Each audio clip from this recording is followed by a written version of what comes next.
त्वं भस्म भूत्वा मदन भर्गलोचन वह्निना तथैवाशु समं पश्चात् शरीरं प्रापयिष्यसि। प्रिय दर्शकों नमस्कार, एक बार फिर से उपस्थित हूं आप सबके सामने। आज के इस कार्यक्रम में आपसे चर्चा करने वाला हूं शनिदेव के नक्षत्र पर। हमारी बात अभी चल रही है, जिसमें मैंने पीछे 2-3 दिन पीछे एक कार्यक्रम बनाया था शनिदेव का मेष राशि में अश्विनी नक्षत्र में बैठने का फल क्या था। अश्विनी नक्षत्र के 4 चरण, उन सभी चरणों में शनिदेव के बैठने का क्या प्रतिफल है वो मैंने बताया था। आज शनिदेव पे इस बात की चर्चा करेंगे कि भरणी नक्षत्र में बैठ करके वो किस तरीके का परिणाम करते हैं। सबसे पहले अगर शनिदेव को आप समझें तो कोई नई बात नहीं है कि शनिदेव धर्म के पालन कराने के सूचक हैं या कारक हैं। धर्म बना दिया देवगुरु बृहस्पति ने, उसको पालन कराने की जिम्मेदारी शनिदेव के ऊपर आ गई। और धर्म ये भी कहता है कि आप पराक्रम की चिंता ना करें। सबसे बड़ा धर्म तो यही है, आप करते जाइए, विचार मत करिए कि क्या मिलने वाला है। तो शनिदेव धर्म को पालन कैसे लोगों से कराना है और न्याय उसका कैसे लोगों के जीवन में पालन कराना है या न्याय कैसे उसको करना है, उसका न्याय कैसे करना है, इन सभी विषयों का विचार जन्म कुंडली में शनिदेव से किया जाता है। जिस व्यक्ति की कुंडली के शनिदेव अच्छे होते हैं अर्थात उच्च के हैं, उस व्यक्ति के जीवन में न्याय उतना ही बढ़िया होता है या वो व्यक्ति न्याय प्रिय होता है। अच्छे पदों पे विभूषित होने वाला, महान और दिव्य राजनीति करने वाला होता है, अच्छी राजनीति करने वाला होता है। शनिदेव का भरणी नक्षत्र में बैठने का प्रतिफल, इस पे अगर बात करें तो भरणी नक्षत्र, प्रत्येक नक्षत्र के 4 चरण होते हैं और भरणी नक्षत्र के पहले चरण के अधिपति होते हैं सूर्यदेव।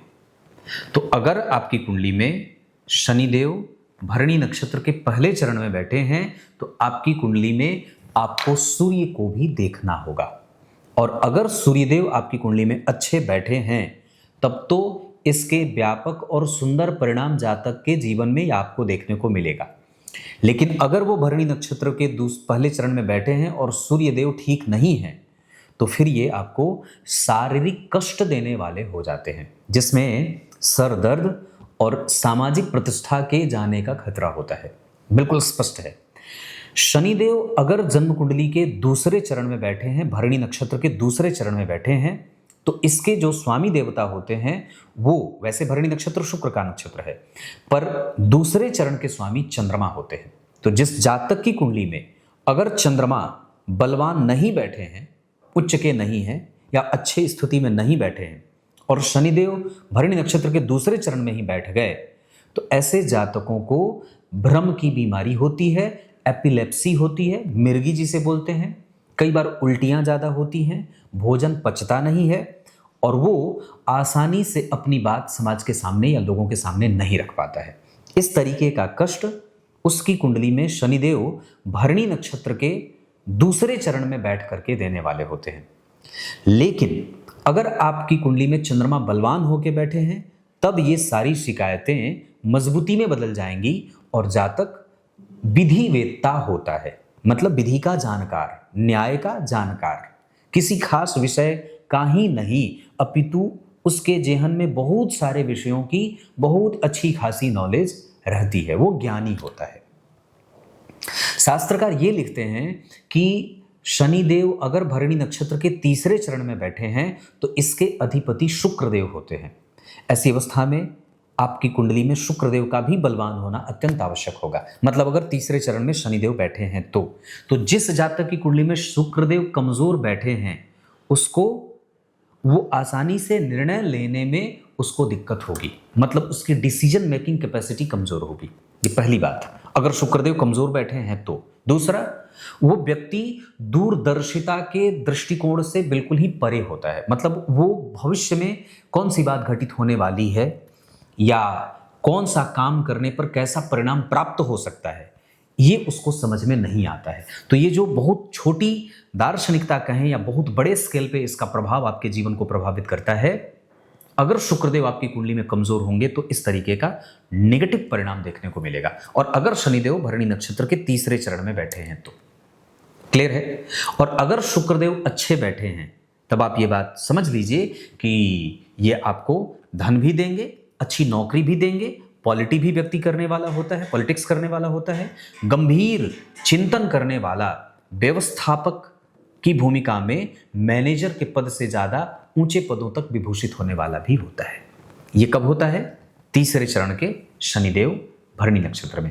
चौथे चरण के स्वामी होते हैं मंगलदेव, यानी कि भरणी नक्षत्र के चौथे चरण के स्वामी मंगलदेव अगर आपकी कुंडली में बलवान होकर बैठे हैं तो ये आपको गंभीर धनदायक स्थिति में ले जाने वाला बना देते हैं। अगर बढ़िया बैठे हैं, मतलब उच्च के बैठे हैं या व्यवस्थित अच्छे बैठे हैं, तो मतलब ये व्यक्ति को सांसारिक सुख अच्छा दे देते हैं, निर्णय लेने की क्षमता अच्छी हो जाती है, दो लोगों को बीच में मिला करके बीच में से धन कमा लेना, बिना पराक्रम के धन कमाते हुए देखा जाता है, बातूनी होता है, हंसमुख होता है, बहुत अच्छी मनोवृत्ति का होता है, थोड़ी बहुत गिला शिकवा उसकी समाज में होती है, कुछ गड़बड़ काम भी करता है, लेकिन फिर भी समाज में उसका जो पक्ष है वो सदैव मजबूती का बना रहता है।